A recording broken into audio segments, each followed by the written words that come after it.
Hey everybody, Manny Talavera, and I really appreciate you watching my YouTube video in this episode of Bedtime Marketing Stories with Manny Talavera. We're going to talk about the 5 keys.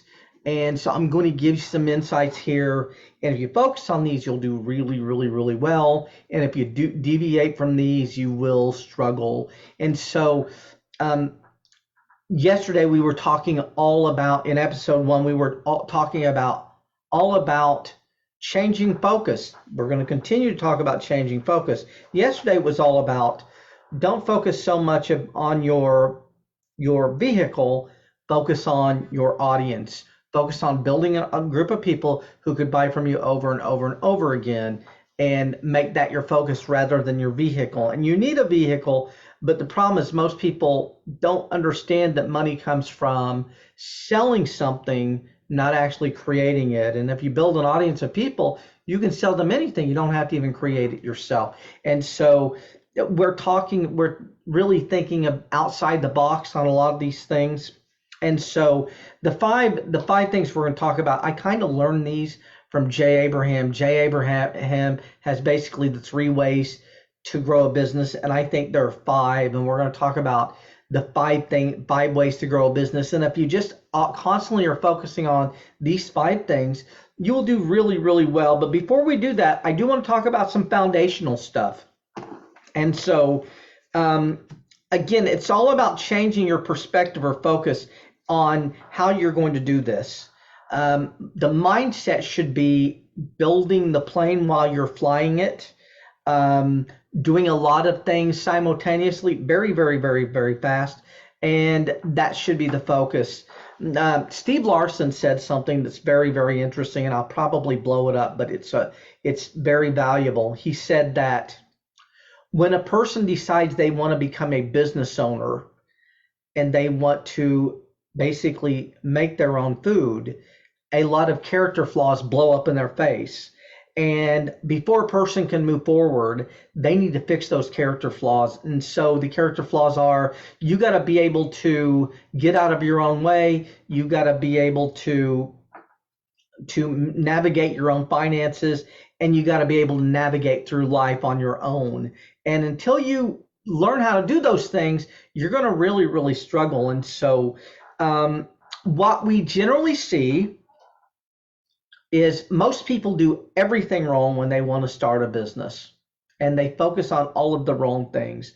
And so we're going to talk about what that looks like now for just a few minutes here. So most people, when they decide to build a business, the focus is all on a lot of activities that don't bring money in. It's basically a metric ton of activities that are spending money. Money is going out, and it's what I call playing business. People want to play business because these things are fun, these things are exciting, these things are interesting, but the things that you have to do to actually make money in a business are difficult and hard. And I call it shucking and jiving. I think it's a lot of people who are trying to avoid the things that they really need to do to get the money because they're deathly afraid of doing those things. They're deathly afraid of getting in front of someone and asking them for money. And so what they do is they build this huge list of things that they have to do before they build a business. And so I'll walk you through a handful of them. There are millions of them. You can just keep adding to the list forever. So we're going to set up an office, so we need a computer, and we need a monitor, and we need a printer, and we need a phone line, and we need a commercial phone line, and we need a special phone number that might be easy to remember, and we might need a cell phone, and we're going to get our LLC, and we're going to get our business cards made, and we're going to get our colors. We're going to have a logo created. We're going to have a professionally designed website. And people love doing this thing. And like I said, you can keep adding to this list forever and ever and ever. And you see people doing it.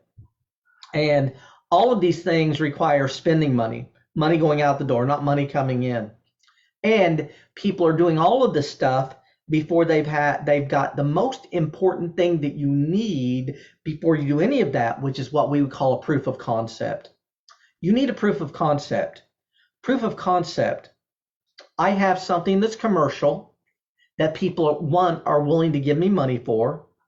Two, that I can sell.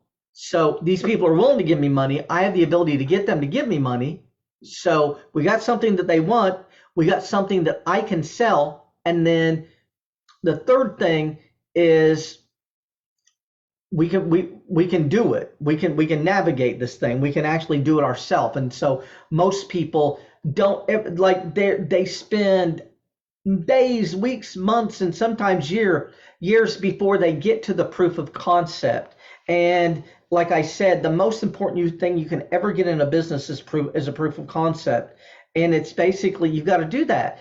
You're essentially saying, is this commercial? Will this work? Do I have a commercial offer? Are people willing to buy this commercial offer from me? Can I sell this commercial offer? Can I do it? And then can I fulfill? And so those are the things. Is it commercial? Do people want it? Will people buy it from me? Do I have the ability to sell it?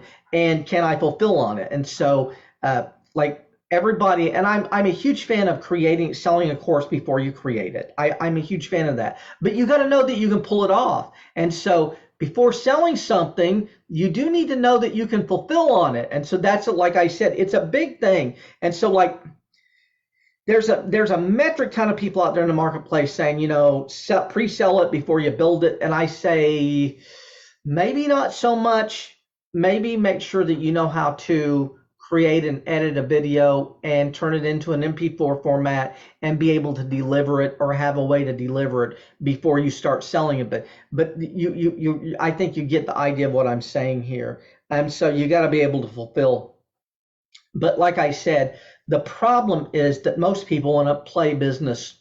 So, and what's interesting is when you start talking to people, you start, like, once you understand all of this, when you start talking to people who are going to do business, you'll really see that the people are, in my opinion, they're deluded. They have no clue. They have no concept of what it really means to create something and put it in front of a group of people and get them to give you money for it. And so I had a friend that I hung out with a lot in the past, and he played business all the time, quite a bit. I probably watched him do this probably at least 5 times, maybe 7 or 10 times, and the whole 9 yards. And I watched him do it over and over and over and over again. And what's interesting is once you've watched the thing play out 4 or 5 times, you know how it's always going to end. You know what's going to happen. And so what I'm talking about is new idea, new LLC. We're going to get an LLC. We're going to get a phone number. We're going to get a post office box at the UPS store. We're going to get business cards made. We're going to buy a bunch of software. We're going to build a compute. We're going to get a website built. We're going to build a YouTube channel, and we're going to spend tons of money in researching and investigating. And we're going to spend months on this thing. And then at some point, maybe we're going to get a buyer, but in most cases, it never happens. Now, I can tell you, I've never done any of this. I've never done this once. It's not the way I roll. I can tell you that the way I did it, just to give you a little insight. Now, I also come from a brick and mortar background, a real business background. I'm a former pool room owner turned marketer. But when I actually created my first course, and I've created 80 of them, I created the course literally really by accident, and I created it in about 3 days. But it was a rough draft of a creation, which means it was really it wasn't even in a final DVD product, an actual DVD form yet. But I'd actually put that on eBay, and I'd sold it to someone. And then I went about creating it and building it. And by the time I had that thing in DVD form and a product that I could mail out, I'd already sold, I think, 18 or 20 of those. And we ended up selling I think we sold thousands of those that original product. And so no business cards, no LLC, no research, no spending months and weeks and years doing all of that. No colors, no website, no branding. I created a product. We had a winner, and then I kind of created it as a VHS product, but it's about 2 hours. But I hadn't turned it into a DVD yet. But I felt like it would sell, and then I put it up on eBay, put the offer up, and we sold it. And then I figured out how to get a DVD made, and we did that. And then we started selling that, and that's how I got involved in this. And I ended up making 80 products. And within reason, most of them were pre-sold. Most of them were ideas that we put in front of people who could give us money. And if they gave us money, we created it. Now, my friend, on the other hand, LLC after LLC after, different phone numbers, different business names, different corporations, different bank accounts, different websites, different this, different that. And like I said, it's a painful process to watch. But once you've seen people do this, you really kind of get an idea of who's likely to be successful and who's not.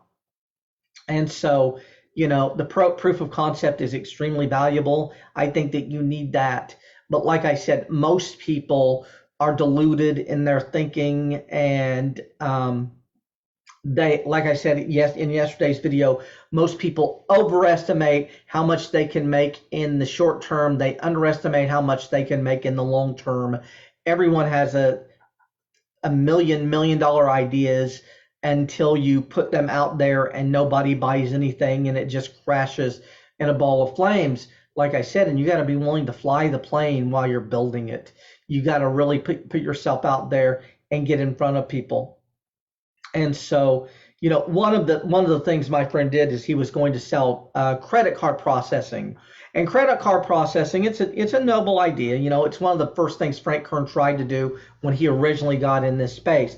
And it's going to business owners and trying to get them to switch from one processor to another processor. And when you do that, you might save them 0.25%, which doesn't sound like that much. But if you're talking to a fast food restaurant that does millions of dollars a year, or you're talking to a car dealership or something that does very, very high sales or high volume, or they have a lot of locations, you can make, it's millions of dollars, but you're saving them 0.25%, and you can share in that savings, and you can make some money if you can get them to switch. But it's very, very, very hard to get business owners to switch from one processor to another, because it's just very hard to get anyone to switch, because they have an active business that they're taking money from every day. And most people have a relationship with the people who are, they're working with. And so, so the problem here is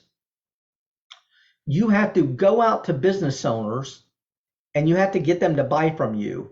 You have to convince them to switch, and to get them to switch, you need to talk to thousands of them to get, to even get a few of them to have a conversation with you, because most of them just slam the door on in your face and don't want to conversate at all. And it's interesting because we would have these debates about the way he did things versus the way I did things. He didn't like the way I did things. I didn't like the way he did things. But one of us sold stuff and one of us didn't sell stuff, and that's really the way it was. I mean, I've created over 80 products. I've done 1,500 strategy sessions. I've worked with over 300 clients. As a matter of fact, and I'm really, really ADHD, but I think these stories will be valuable to you. So I, at one point, decided I was going to switch over from course creation to selling coaching. And he and I were having a conversation about this. And I said, I'm going to start selling coaching, and I'm going to charge $500 a month for 4 30-minute sessions. Now, $500 a month is not a lot of money. And he basically freaked out and said, you should charge less. What if you don't get them results? What if they ask for a refund? And I'll be honest with you, all of those fears were fears I had. And he was convinced that I wouldn't get anyone to give me any money. And he was convinced that it would never work. And I had the first the first four people I talked to signed up and gave me money, and they hired me. And then I had a miss, and then the fifth person gave me $2,500, and so I made $5,000 in the first week. Now, if I'd have listened to him, either A, I would never have went off, actually made the offers, or I'd have made the offers for way, way, way, way less, or I would have spent 3 years researching it and coming up with, setting up an LLC and business cards and all of those things. And so we would have these conversations about the credit card processing thing. And, I said, look, I would never do that. I am never going to walk into businesses cold and try and sell them anything. Because see, I owned a brick and mortar business. I'm a former pool room owner turned marketer, and I had a business where I sat in a chair and sold stuff to people, and people would come into the door trying to sell me stuff, and it was very intrusive. I was very rude to these people. I did not like it. It was an interruption to what I'm doing as far as transacting business. And what's interesting is right now we're pivoting. I have another group, and we're going to try and sell advertising in that group locally. And so I'm going to try and figure out a way to get in front of these people without actually going in and meeting with them. But I told him that this is just something I would never do. And so he proceeded to spend months and months and months setting all of this stuff up. And I think he literally went out and had conversations with maybe 6 people. And one of them was very rude to him, and he never did it again. And he burned a lot of energy. And so what I'm doing here is I'm just wanting to get in your mind or plan in your mind that you need to change the way you think about doing all these things. And what you need to get more than anything is a buyer. You don't have a business until you have someone giving you money. And my mindset has always been, first of all, I didn't have the money to do all of that stuff. And he would literally invest hundreds and hundreds of dollars, if not in some case thousands of dollars, before to set all of this stuff up, to hopefully maybe someday get someone to give him money. And it's way, way better if you can get people to give you money, because if you get people to give you money, you've got your proof of concept, and then you can use that money to do all of those things, building the plane as you're flying it. And so that's the mindset there. And so that's the way I kind of think about all of this. And so, like I said, everything that I'm wanting to teach you is about acting in speed. Like I said, when I created my first product, I created it in about 3 days. I had sold one while I was doing that. And by the time it was a product ready to mail, we'd sold around 18 to 20, and then we ended up selling a few thousand of those. And that's the first product that led me to creating many, many, many products and selling them. And so that's what it all looked like. And so in this video, we're going to talk about the 5 ways to grow. And again, I learned, I started out studying Jay. I learned a lot from Jay Abraham, and Jay basically was teaching the 3 ways to grow. And through Jay, Dan Kennedy, and a bunch of other people, I kind of put this together as kind of proprietary. No one really teaches this, but I think it's really the key to success. And if you focus on these 5 things, you can do really, really, really well. And then if you don't focus on these things, you will really, really, really, really struggle. And so, the first thing that you need to do is, so there's 5 ways to build a business. That's it. 5 things you need to do to build a business. The first thing that you need to do is increase leads. Increasing leads is getting more people to raise their hand and say, I'm interested in what you have to offer. Now, every business has different ways that we create leads. And so some people have someone go to a website. Some people have someone fill out a form. Some people market through traditional means like ads and things like that. And they're driving people to a storefront, or they're driving people to a website. So posts that get someone to send you a DM, that's generating leads. So anything that you can do in your business to get more people to raise their hand, that's extremely important. So the first thing we do is we increase leads. The second thing we do is increase conversions. Now, increasing conversions is simple. It's all about getting more of those people who raise their hands to actually buy from you. And how do we increase conversions?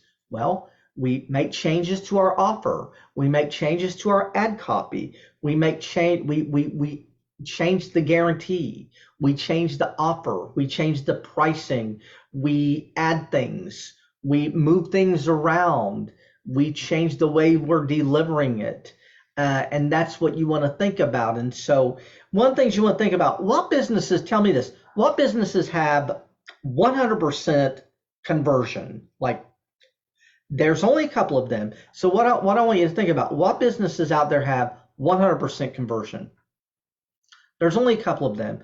Grocery stores, fast food chains, convenience stores, pretty much 100% conversion. You walk in, you're buying something.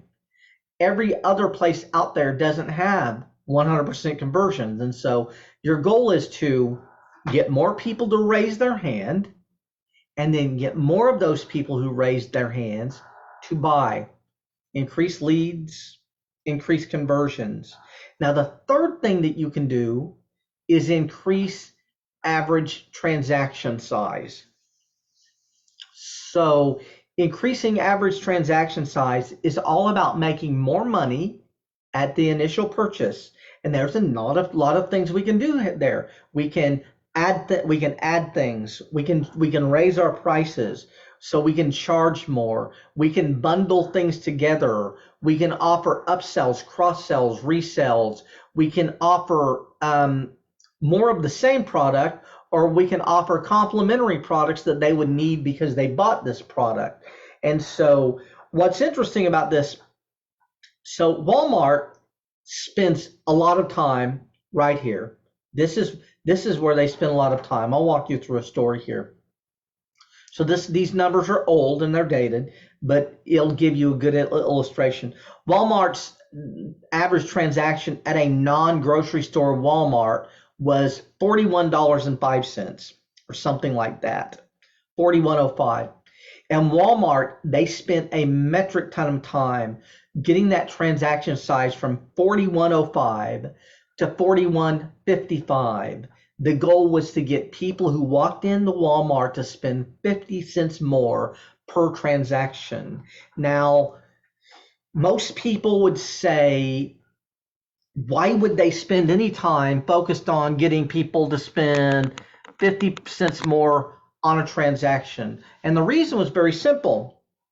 So, and these numbers again are very old. At this time, Walmart had like 100 million customers. They didn't have a lead generation problem. They got 100 million customers. They got almost 100% conversions. They don't have a conversion problem. You walk into Walmart, you're buying something. Their focus was getting people to spend 50 cents more. So the reason for this is they had 100 million customers. So if 100 million customers come into the store and spend 50 cents more, they make $50 million. But the average person who walks into Walmart once per week. So it's $50 million times 50, which is like $2.5 billion. And that's the reason they're focused on 50 cents more, because 50 cents more on an average transaction is going to make them $2.5 million more per year. And like I said, these numbers are dated, and the numbers are much, much higher than that now, I'm sure. But that's what you want to think about. And so what we think about is how do we increase leads? How do we increase conversions? How do we increase average transaction size?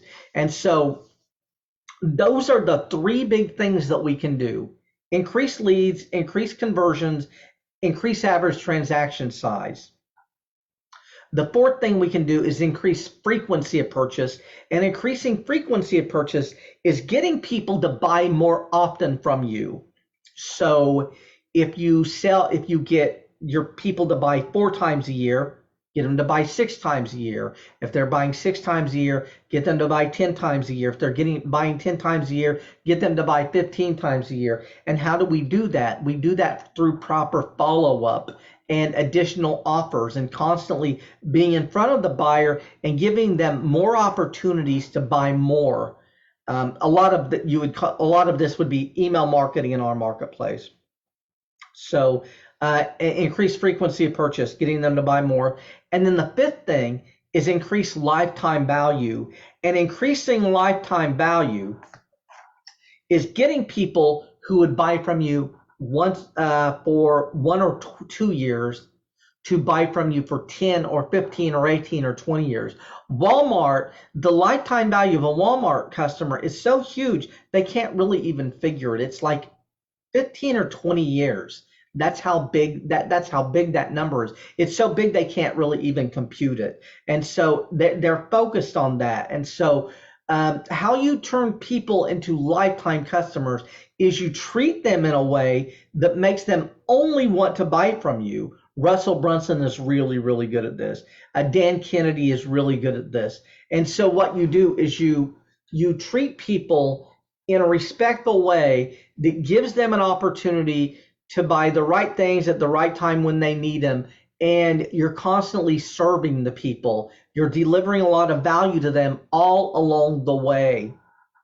And most people don't think about that. And so the 5 ways to grow: increase leads, get more people to raise their hand; increase conversions, get more of those people who raise their hands to buy; increase average transaction size; increase the amount of money they give you when they initially buy by raising prices, bundling offers, selling them more of what they're buying right now, selling them items that would complement what they're already buying; increase frequency of purchase, which is putting more offers in front of your people more often; and then increasing lifetime value, which is treating people in a way that will cause them to only want to buy from you, and they wouldn't think about buying from anyone else. And you do that by building. So I'm direct response. I'm a direct response guy. I'm a Dan Kennedy guy. I believe in direct response, and I think it's huge. Brand is number 5. Brand is building a brand, building a reputation, treating people in a certain way that will cause them to not want to buy from anyone else. And you can certainly build a brand, but if you want to build a business for the first year, focus on the first 3.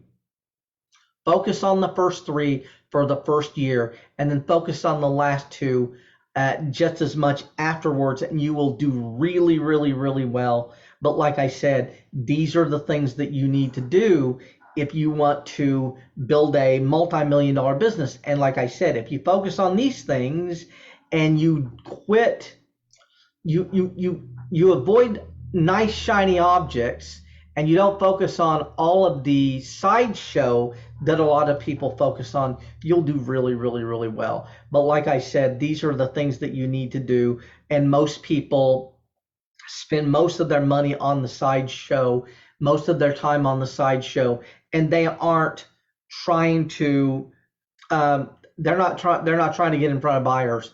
They're not trying to get in front of buyers in the right way. And like I said, you got to be able to pull it off. You got to get that proof of concept. You got to be able to pull it off, and then after that, you got to be able to scale it. And in order to scale it, you got to be able to fly that plane while you're building it. And that's what you want to think about. But I really, really appreciate this. You watching my video today. If you like this video, like and subscribe. Join me on the Facebooks. I got a private Facebook group with 17,000 members. And you can also join me on Facebook. If you look at my page, you can find links to my group. You can find links to my personal page on Facebook. You can join me there. But I appreciate you all watching the video. And we will see you all tomorrow. And thanks a lot.